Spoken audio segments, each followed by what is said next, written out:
Un grand salut à vous, à l'équipe technique, aux collègues panélistes, aux amis et aux autres. Un grand salut surtout à nos nombreux téléspectateurs, en particulier aux Camerounais qui, je le sais, seront passionnés par ce débat. L'agression des États-Unis, elle se fait aujourd'hui dans une campagne de pression diplomatique qui est à la fois un mélange de déclarations incendiaires, de sourires adressés à Yaoundé lors des visites notamment au président Biya, mais surtout de pression via la menace de sanctions et visiblement une série de choses qui sont très concrètes, c'est-à-dire le sabotage de la lutte contre Boko Haram de l'armée camerounaise, en vidant la soi-disant aide américaine, en vidant les budgets, en ne fournissant pas les pièces détachées pour les avions, etc. Derrière cette campagne des droits de l'homme, qui est un procédé habituel du State Department, il y a une campagne bien organisée.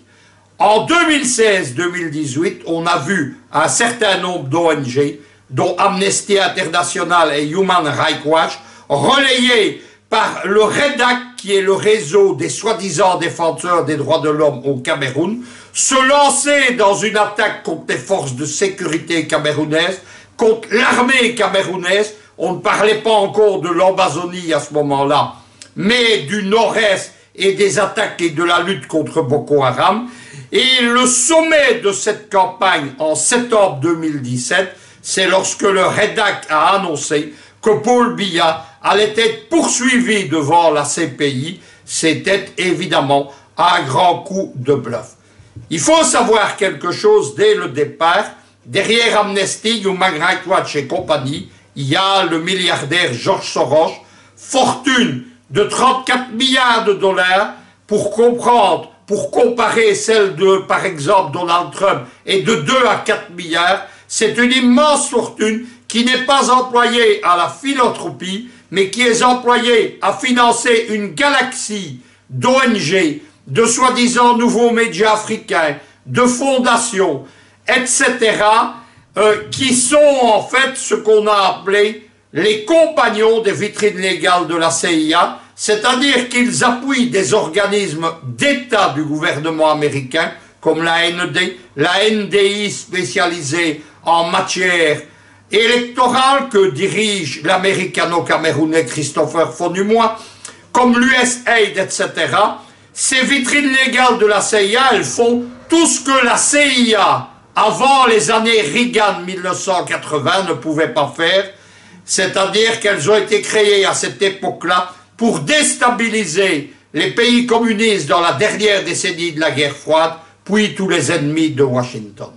Soros est intéressé, évidemment, à la déstabilisation du Cameroun parce que, ayant fait fortune dans la spéculation sur les monnaies, il est par exemple l'un des financiers de nombreux groupes qui combattent le franc CFA parce qu'il espère que la sortie du CFA va déboucher sur le chaos. Eh bien, Soros aussi, il dirige un empire des mines en Amérique latine, en Afrique, et il vise les mines de bauxite du Cameroun, comme dans nombre d'autres pays africains.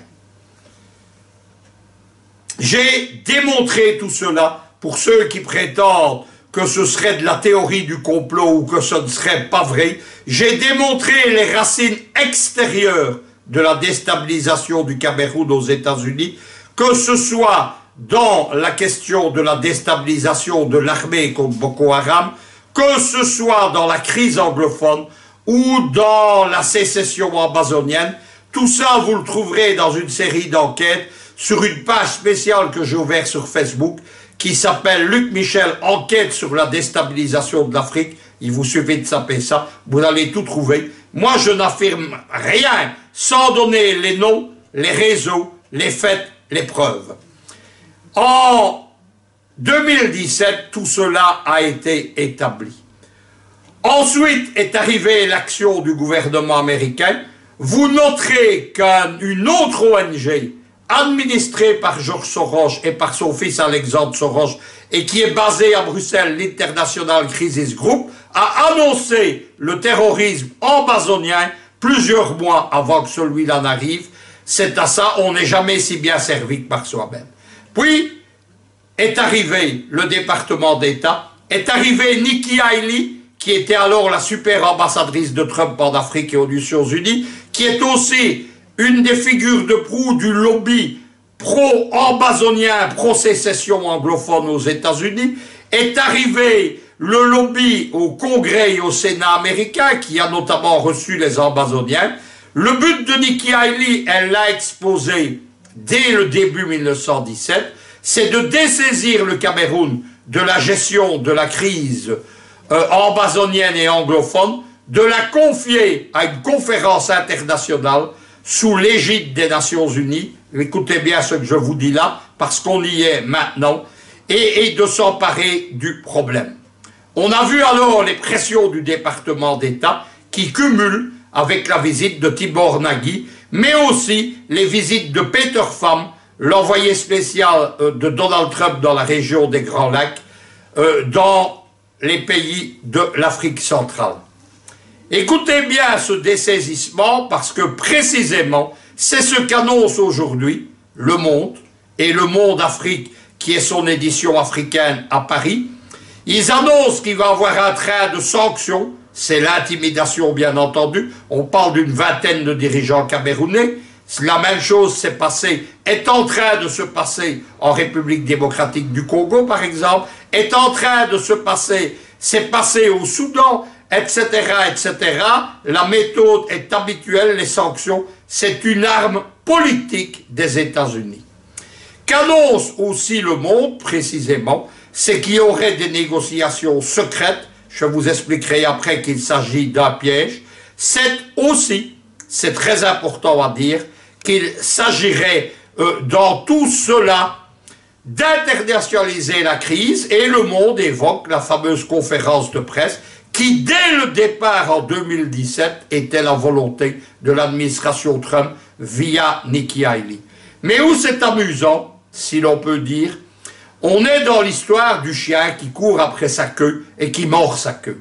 Qu'est-ce que c'est Le Monde et Le Monde Afrique? C'est un média officiellement sponsorisé et financé par George Soros et sa fondation sud-africaine Osiwa, spécialisée dans le financement de la presse. C'est pas Luc Michel, évidemment, une fois de plus, qui affirme tout ça. Vous allez sur le site du Monde, vous tapez Monde Afrique, vous allez voir une page où on voit les financiers, dont George Soros, dont l'associé de George Soros, la fameuse fondation de Bill Gates, celle qui veut que les Africains ne fassent plus d'enfants. Vous avez donc un système en boucle où ceux qui dénoncent les faits avant qu'ils n'existent sont ceux qui les exposent, sont ceux qui les confient au gouvernement américain, sont ceux qui les internationalisent via l'ONU, et sont ceux ensuite qui reprennent l'affaire pour mettre de nouvelles pressions. Voilà à quoi le Cameroun est conforté. Voilà à quoi, évidemment, certains représentants de l'opposition font confiance, demandent l'intervention américaine ou des sanctions contre leur propre pays.